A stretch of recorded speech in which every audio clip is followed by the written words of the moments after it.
नमस्कार दोस्तों, स्वागत है आप सभी का अपने YouTube चैनल शिव पार्वती धार्मिक कथा में। आज के इस वीडियो में मैं आप सभी के लिए मकर संक्रांति की एक प्राचीन कहानी लेकर आई हूँ। प्राचीन काल में बबरुवाहन नामक एक राजा था। वह बड़ा धर्मात्मा और दयालु था। उसके राज्य में हरिदास नाम का एक ब्राह्मण था।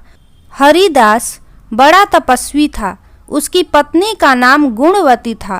वह बहुत ही सुशील और धर्मवती थी। गुणवती पतिव्रता और भगवान की बड़ी भक्त थी। गुणवती ने अपने जीवन में सभी देवी देवताओं की उपासना की।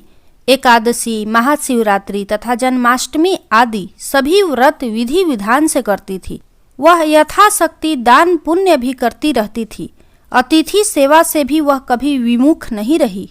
इस प्रकार जीवन भर वह धर्म परायण रही। वृद्धावस्था में जब उसका देहांत हुआ तो धर्मराज जी के दूत उसे आदर पूर्वक धर्मराजपुर ले गए। धर्मराजपुर में सुंदर सिंहासन पर धर्मराज जी भगवान विराजमान थे। उनके पास ही चित्रगुप्त जी का स्थान था। चित्रगुप्त जी मृत प्राणियों के पाप पुण्य का लेखा धर्मराज जी को सुना रहे थे। गुणवती डरती हुई वहां खड़ी हो गई। चित्रगुप्त जी ने उसके पाप पुण्य का ब्यौरा धर्मराज जी को दिया, जिसे सुनकर धर्मराज जी को प्रसन्नता हुई, किंतु कुछ उदासी उनके मुखमंडल पर छा गई। यह देखकर गुणवती ने पूछा, मैंने अपने जीवन में कोई बुरे कर्म नहीं किए हैं, फिर भी आपके मुख पर उदासी क्यों है? कृपा करके मुझे बताएं। धर्मराज जी ने कहा, हे देवी, तुमने सभी देवी देवताओं को व्रत आदि से संतुष्ट किया है, लेकिन मेरे नाम से तुमने कुछ भी पूजा पाठ या दान पुण्य आदि नहीं किया।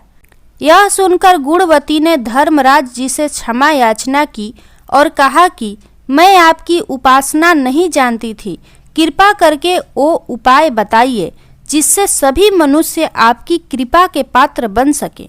यदि मैं आपके मुख से आपके भक्ति मार्ग को सुनकर मृत्यु लोक वापस जा सकूं, तो आपको संतुष्ट करने का प्रयास अवश्य ही करूंगी। धर्मराज जी ने बताया, मकर संक्रांति के दिन जब सूर्य भगवान उत्तरायण में प्रवेश करते हैं, उस दिन से मेरी पूजा शुरू करनी चाहिए।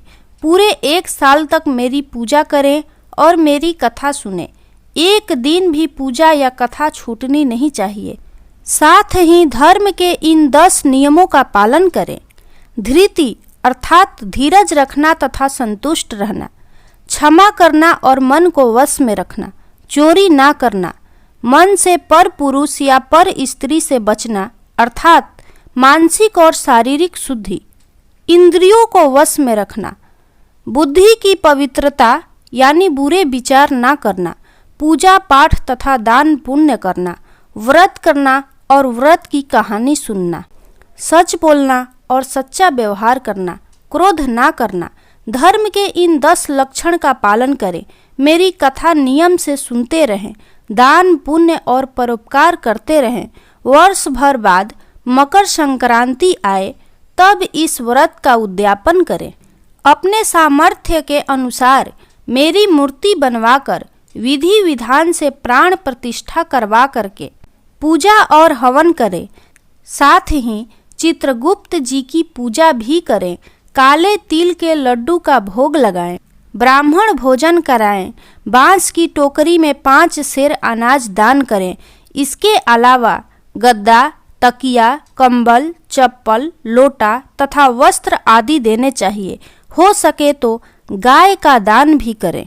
धर्मराज जी की बातें सुनकर गुणवती ने विनती की, हे प्रभु, मुझे फिर से मृत्यु लोक में जाने दें, जिससे मैं आपके व्रत को करूं और इस व्रत का प्रचार भी लोगों में कर सकूं। धर्मराज जी ने इसके लिए अपनी सहमति दे दी। गुणवती वापस जीवित हो गई। उसके शरीर में जान आ गई। वह उठकर खड़ी हो गई। उसके परिवार में सभी लोग बहुत प्रसन्न हुए। तब गुणवती ने धर्मराज जी वाली सभी बातें अपने पति को बताई। उसने कहा, हम धर्मराज जी का व्रत अवश्य करेंगे तथा धर्म का पालन भी करेंगे। मकर संक्रांति आने पर गुणवती और उसके पति ने धर्मराज जी के निमित्त व्रत शुरू किया। 1 वर्ष के बाद विधि विधान से इस व्रत का उद्यापन किया। इस व्रत के प्रभाव से उन्हें धर्मराज जी की कृपा प्राप्त हुई और उन्हें मोक्ष तथा स्वर्ग की प्राप्ति हुई। हे धर्मराज जी महाराज, जिस प्रकार आपने गुणवती को मार्ग दिखाकर उस पर अपनी कृपा की, उसी प्रकार आपकी कहानी कहने वाले, सुनने वाले और हुंकारा भरने वाले सभी पर अपनी कृपा बनाए रखना, उनकी सभी मनोकामनाएं भी पूरी करना। प्रेम से बोलिए धर्मराज महाराज की जय। दोस्तों, यदि आपको यह वीडियो पसंद आई हो तो इसे लाइक करें, वीडियो को ज़्यादा से ज़्यादा शेयर करें और चैनल को सब्सक्राइब जरूर करें। धन्यवाद।